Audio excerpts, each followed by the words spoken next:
நீங்க நிறைய பேர் சொல்றாங்க ராஜராஜ சோழன் ராஜேந்திர சோழனை தலைவர் எதிர்த்து பேசிட்டாருன்னு. அது எதிர்த்து பேசினாருன்னா ஒரு பறையனுக்கு தானே தெரியும் அந்த வழி, உனக்கு எப்படி தெரியும்? அதுதான் சொல்ல வர, தமிழ்நாட்டுக்கு தனி கொடி வேண்டும் என்று அந்த அவையில ஏற்றினாரு.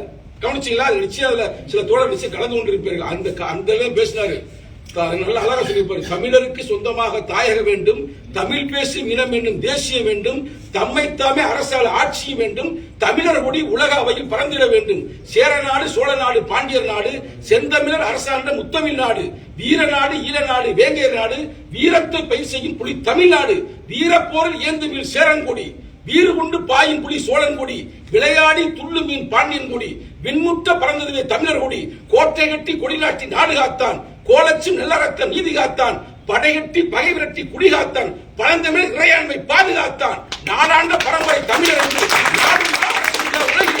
சொன்னவர் எழுச்சி தமிழர். இது மாதிரி எவனாவது தமிழ்நாட்டில் சொல்ல முடியுமா? சொல்லுங்க பிரதர். ஒரு அறிவாளி நம்ம இருக்கிறாரு, ஆனா நம்ம சரியா இல்ல. நான் ஓப்பனா சொன்ன சங்கத்தமிழ் சரியில்லை, பூவிலையும் சரியில்லை, மற்ற தோழர்களும் சரியில்லை. ஏன்னா தலைவருடைய வேவனத்துல போராடக்கூடிய நம்ம ரெடியா இல்ல. நான் யாரையும் குறிப்பா சொல்லவில்லை, சரிங்களா?